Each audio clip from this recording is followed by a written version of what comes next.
Hey guys, Zephyrnix here, and I definitely wish you guys all a happy Mother's Day. I hope you all went ahead, for those who don't live with their mothers, hope you went ahead and told your mother that you love her, thank you for, getting knocked up that one night. So, I got my wife this.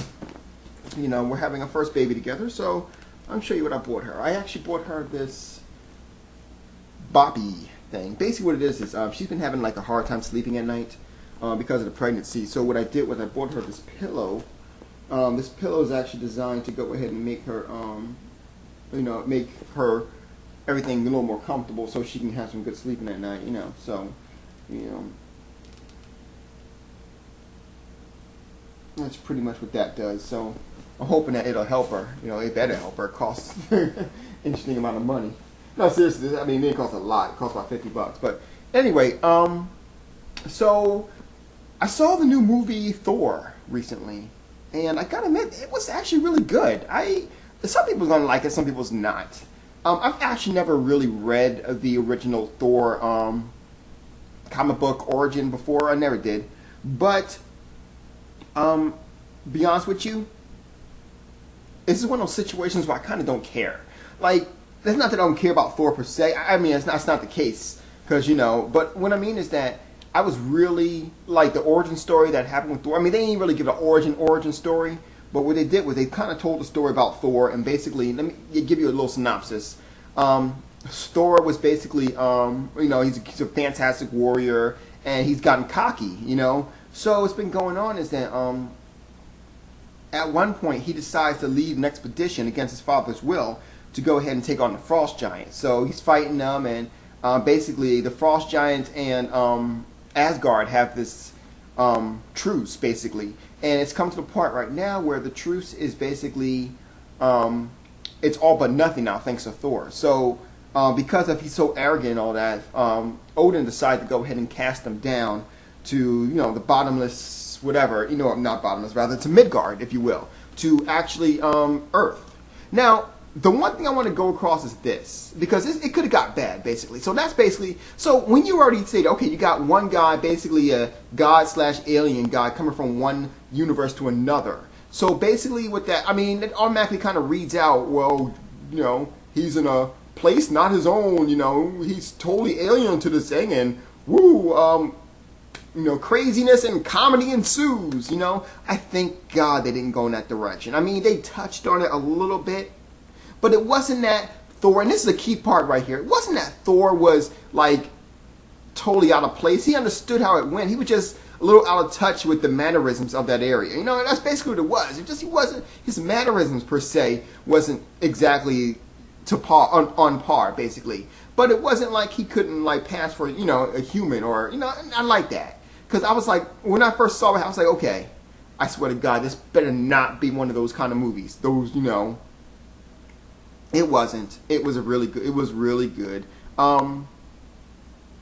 The only problem that I really kind of had was that at one point it seemed like it's almost as if, how to put this? Almost as if like between one part of the movie and then another, everything was just great, I don't know. It was like, I don't know, maybe it was just me. But anyway, I really did enjoy the movie. I thought the movie was really good. The battle scenes were really good, especially the battle scene with the Frost Giant. It was like Thor and three other guys, including Loki, versus the Frost Giants, and that was really good. One thing that was kind of cool was Loki was more so using his abilities to trick the Frost Giants. He wasn't exactly a fighter. Thor was tearing them up, So it was definitely good. I mean, one of my favorite parts is he goes, Loki, they finally get the Frost Giants, and they realize they're outnumbered. So Loki goes here, and he goes, Loki basically, the Frost Giant basically says, leave while that's still an option, or something like that, which is funny, because that's my line always, when people get my face, you need to get my face while walking away is still an option, So Loki goes and says, we generously accept your hospitality, thank you very much. And so he tells Thor, let's go. So Loki's walking away. Thor at first didn't want to leave. And then, so as Thor turns around, he goes, yes, run home, little princess. And then Loki goes, damn, because he knew what was going to happen. It was just funny. It was one of the great parts. Definitely, guys, if you guys haven't seen Thor, it's definitely worth seeing. Now, for those who don't know, let me just kind of catch you up in terms of movie lore. This is basically all the movies leading up to the Avengers movie. Basically, it started off with the Incredible Hulk. It started off with there. Then it moved on to, from the Incredible Hulk. Wait, wasn't it? Actually, the Incredible Hulk. That was actually the movie. From there to what was it? Oh, Iron Man and Iron Man 2.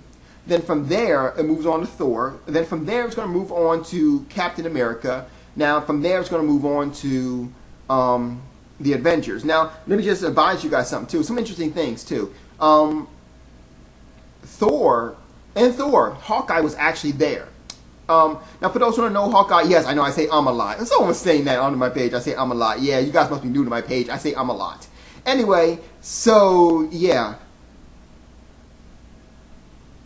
Hawkeye was actually in the movie, and they didn't exactly say his name. At least I don't remember them saying his name, but they did go ahead and give hint that it was him. For example, instead of pulling out a sniper gun, he reached for a bow and arrow. So he had optimum time to shoot, but he didn't shoot, so that was alright. But, I mean, in all honesty, the Thor movie was really, really good. Like, there was times that he just finally thought, like, okay, so imagine he's been cast down, he's living on Earth now, and he finally got to his hammer, and he's trying to get to his hammer, and for him, they tried to get his hammer, and he couldn't get it. He tried to pick it up, and he just couldn't get it either. And he just kind of just, like, went crazy for a second. It was just, like, it was just frustration. He was just frustrated, you know, and it was just like, now, you know, I mean, it was definitely some understanding there, and it wasn't like, at no part did I believe that it was just like, you know? I mean, it was just totally straightforward. And I definitely love that about the movie. So definitely, if you're interested, this is definitely this is definitely a movie that you're going to want to pick up. If you guys got a Blu-ray player, you definitely want to go pick up the Blu-ray. It's really good. I mean, definitely one of the best Marvel movies out there right now.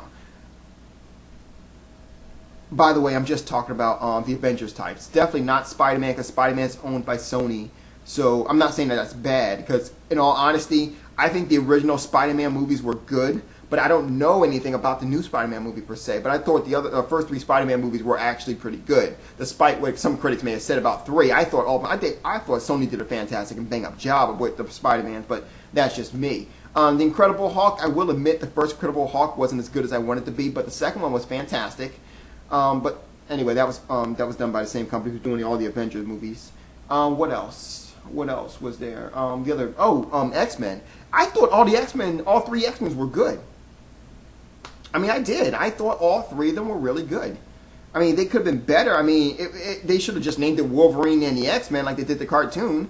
But I mean, in all honesty, while I do believe that they should have went ahead and given more love to all the X-Men instead of just focusing on Wolverine that much, you know, whatever. X-Men Origins Wolverine was decent too, so I hear they're coming out with an X-Men Origins, either Magneto or another X-Men Origins Wolverine, or maybe both, I hear, so, you know, whatever's whatever. Anyway, I just want to go ahead and let you guys know my thoughts on Thor. You know, that was a movie I got to see. I was really impressed by it. And I definitely can't wait to see Captain America, which should be coming out either, hold on a second, before I end this video. I want to see if it's either this week or next, this year or next year. Okay.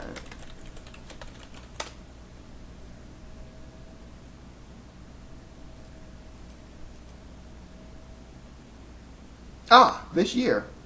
In fact, it's coming out in 2 months. So, yeah, and the budget's actually $140 million. So I expect it to kind of, you know, to beat that definitely. But just to let you guys know about the Captain America film, I'm going to dig into this deeper on the later on. But the thing is that the new Captain America's film is pretty much going to be somewhat the same as the old Captain America film. I'm not sure if you guys know about the old one, but yeah, there was an old one that I actually watched like a long time ago. But We're going to get into that in another video. Anyway, I definitely hope you guys enjoyed the quick review that I did of Thor. You know, I definitely hope to hear a lot of your intake on the movie. You know, let me know two things I want to know. One, what is your thought on Thor? Did you guys see the movie? How'd you like it? Number two, what was your thoughts on the Spider-Man trilogy that Sony had put out? I personally liked them, but that's just me. What are your thoughts on it?